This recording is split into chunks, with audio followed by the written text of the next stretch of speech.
ایک دفعہ بڑا عجیب واقعہ ہوا، شاید میں نے پہلے بھی کبھی عرض کیا کہ مولانا منظور چنیوٹی رحمت اللہ علیہ بڑے مجاہد تھے، مناظر تھے، ساری زندگی انہوں نے ختم نبوت کی حفاظت کی اور ان کے دشمنوں سے ہمیشہ مناظرے کیے، مجادلے کیے، مباہلے بھی کیے۔ میں حرم میں بیٹھا تھا، میرے پاس آئے، کہنے لگے کہ مکی صاحب ایک پکا قادیانی جو صرف قادیانی نہیں بلکہ قادیان کے ان کے دفتر کا ایک اہم عہدیدار ہے، وہ حرم میں ہے۔ میں نے پولیس کو بات کی تو وہ میری بات ہی نہیں سنتے، حالانکہ حکومت نے یہ فیصلہ کیا تھا کہ مولوی منظور چنیوٹی صاحب جس کے بارے میں کہہ دیں کہ یہ قادیانی ہے اس کو فوراً ملک سے نکالا جائے۔ انہوں نے کہا، میں نے بات کی، انہوں نے کہا جی ہم تو کچھ نہیں کر سکتے، آپ بادشاہ کو لکھیں یا آپ گورنر کو لکھیں، ہم ایسے تو نہیں پکڑ سکتے۔ اب کیا کرو؟ انہوں نے کہا مکی صاحب میرا تو بالکل دل جل گیا۔ میں نے کہا حضرت ناراض نہ ہوں، بڑا آسان حل ہے۔ وہ کہہ رہے کہ کیا حل ہے؟ میں نے کہا آپ ایسا کریں کہ جہاں وہ حرم میں کھڑا ہونے جا کے اس کو 2-3 تھپڑ ماریں، وہ بھی آپ کو مارنے کی کوشش کرے گا، ہم بھی ساتھ آ جائیں گے، 2-3 طالب اور بھی ہوں گے، ہم اس کو پکڑ لیں گے اگر آپ سے وہ غالب آنے لگا تو جب یہ لڑائی ہوگی تو پولیس پکڑ لے گی نا دونوں کو۔ انہوں نے کہا یہ تو میرے لیے کوئی مشکل مسئلہ نہیں۔ خیر ہم چلے گئے، جاتے ہی ایک مولانا تو جس جوش میں تھے نا، تو اس نے بھی مقابلہ کرنے کی کوشش کی، ہمارے ساتھی نے پکڑ لیا، اتنے میں پولیس آ گئی، انہوں نے بھی پکڑ لیا۔ انہوں نے کہا کیا بات ہے، اللہ کے حرم میں مقام ابراہیم پہ لڑائی کر رہے ہو؟ بہرحال وہ اس کو پکڑ کے شرطۂ حرم کا جو دفتر تھا نا وہاں لے گئے، میں بھی ساتھ چلا گیا، مولوی صاحب بھی چلے گئے۔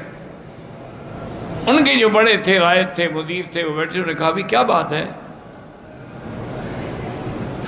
میں نے کہا جی مولوی صاحب نے بتلایا ہے، میں تو نہیں جانتا، سچی بات ہے، ان کے علاقے کا مسئلہ ہے کہ یہ شخص جو ہے قادیانی ہے، کافر ہے، یہ حرم میں کیسے داخل ہو گیا؟ حالانکہ قادیانیوں کا داخلہ بند ہے۔ وہ بڑا چالاک آدمی تھا، اس نے کہا حضرت گزارش یہ ہے، یہ بلا وجہ مجھ پہ تہمت لگا رہے ہیں۔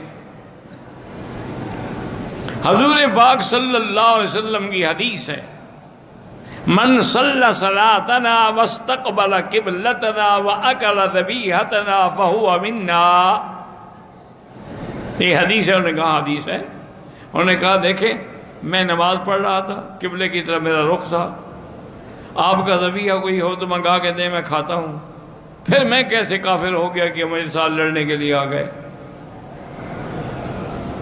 اب وہ پولیس افسر بھی چکر میں آ گیا، انہوں نے کہا بھی مولوی صاحبان یہ کیا بات ہے؟ اب وہ تو بیچارہ حدیث پڑھ رہا ہے، گلے میں اس نے قرآن شریف کی حمائل لٹکائی ہوئی ہے۔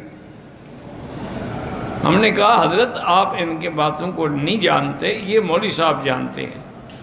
انہوں نے کہا حضرت آپ اس سے نہ قرآن سنیں نہ حدیث، اس کو صرف ایک بات بتائیں کہ مرزا غلام احمد قادیانی کون ہے؟ کیا تم مرزا غلام احمد قادیانی کو کافر کہتے ہو؟